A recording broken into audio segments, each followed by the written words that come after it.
লজ্জাও লাগলো না দেশের সম্পর্কে বিদেশে বসে বদনাম করতে। তিনি বললেন একটি দল নির্বাচন চায়, আর আমরা বলতে চাই একটি লোক নির্বাচন চায় না, সেটা ইউনুস, একটা ইউনুস। ওয়ালটন আবারও মিলিনিয়ার অফারে ওয়ালটন ফ্রিজ কিনে আপনিও হয়ে যেতে পারেন মিলিয়নিয়ার। মিলিনিয়ার ছড়াছড়ি দেশ জুড়ে, এটা শুধু ওয়ালটনই পারে। সংস্কার করতে করতে বর্তমান সরকার বিদেশ থেকে বহু লোককে আমদানি করেছেন সংস্কার করার জন্য। আমি আজকে অত্যন্ত গর্বের সঙ্গে বলতে চাই, শহীদ রাষ্ট্রপতি জিয়া রহমান বহু সংস্কার করেছেন বাংলাদেশের, বহু।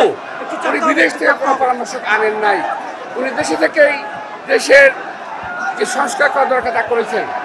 খাল সংস্কার করানো হয়েছে, গার্মেন্ট ব্যবসা ও পোল্ট্রি, ডেয়ারি সহ নারী শিক্ষা, বহু সংস্কার তিনি করেছেন, কিন্তু তিনি কখনোই বিদেশ থেকে কোনো কাউকে আমদানি করেন নাই। আজকে এই সরকার কিছু বিদেশি লোককে আমদানি করেছেন কিছু সংস্কার করার জন্য। আবার এই সংস্কার করতে করতে এমন জায়গায় চলে গেছে যে তারা আজকে আর নির্বাচন দিতে চায় না।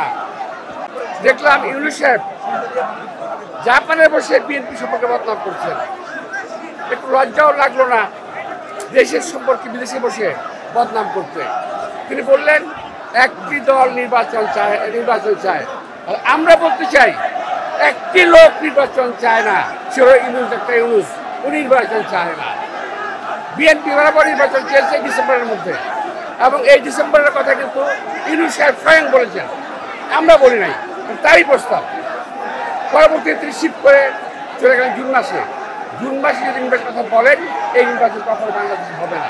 সুতরাং নির্বাচন যদি করতে হয় ডিসেম্বরের মধ্যে করতে হবে, আর নির্বাচন করতে না চান সেটা ইউনুস সাহেবের দায়িত্ব, আমাদের দায়িত্ব নয়। আমরা জাতির বাংলাদেশের জনগণ এই নির্বাচন আদায় করবে, নইলে এই দেশের ভৌগোলিক